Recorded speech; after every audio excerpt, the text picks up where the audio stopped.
Grand B, vous croyez naturellement ce que vous concevez. Vous croyez naturellement ce que vous voyez dans votre esprit. Contrairement à ce que beaucoup de gens croient, la foi n'est pas aveugle. La foi voit quelque chose qui n'est pas encore manifesté, mais qui est bien présent dans l'esprit, attendant simplement sa manifestation. Devant Pharaon, la foi de Moïse n'était pas aveugle. En Hébreux chapitre 11 verset 27, la Bible dit qu'il voyait le roi invisible alors qu'il avait devant lui le roi visible, Pharaon, qui le menaçait. Si vous me dites que vous croyez quelque chose que vous ne voyez pas du tout dans votre esprit, je vous rappelle que la foi et la folie ne sont séparées que par 2 lettres, L et E. Autrement dit, que l'un n'est pas loin de l'autre. Croire, c'est attendre avec confiance la manifestation de ce que vous voyez déjà dans votre esprit. Une fois que vous avez conçu, cela commence à grandir en vous. Vous ne le voyez pas physiquement, mais vous le sentez et le voyez bien au-dedans de vous, et vos faits et gestes, par exemple les nausées, prouvent qu'il y a quelque chose à l'intérieur de vous. Lorsqu'une femme réalise une échographie, elle voit clairement l'évolution de l'embryon à mesure que le temps passe. Il est souvent facile de reconnaître une femme enceinte. Ses actes le prouvent. De même, il est facile de savoir si vous avez conçu à l'intérieur de vous. Pour cela, il suffit de suivre vos actes. Vos actes permettent donc de découvrir l'image qui existe dans le champ de votre imagination.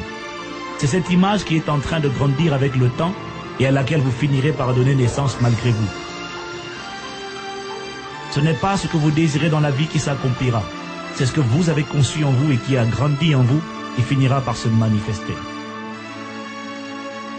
Genèse 11, verset 6 dit « Alors il dit, voici qu'ils forment un seul peuple, parlant tous la même langue. Et c'est là ce qu'ils ont entrepris de faire.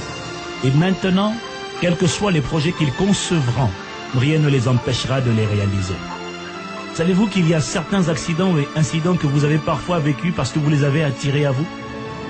Il est écrit dans Job 3, verset 25, « Ce que je crains, c'est ce qui m'arrive. Ce que je redoute, c'est ce qui m'attend. » Dieu vous a donné le don de l'imagination afin que vous puissiez créer le futur que vous désirez et non celui que vous ne désirez pas. Beaucoup ignorent la puissance de l'imagination. En effet, tout commence par une vision ou encore une image qui est imprimée dans votre esprit, qui grandit au point de conditionner et de restreindre vos mouvements. Avez-vous observé que plus l'enfant dans le sein de la femme grandit, et plus ses mouvements physiques sont restreints? De même, lorsque quelqu'un a conçu une vision ou une image, son temps, son énergie, ses faits et gestes deviennent complètement absorbés par cette image qu'il voit à l'intérieur de lui. De la même manière, imaginez un homme amoureux d'une femme. Vous remarquerez qu'il la voit dans son esprit même lorsque ses yeux sont fermés. Résultat, son temps, ses loisirs, ses conversations et même ses activités deviennent centrées autour de cette femme. Je peux donc connaître l'image ou la vision qui est en vous en voyant les actes que vous posez quotidiennement. Ceci est un principe universel.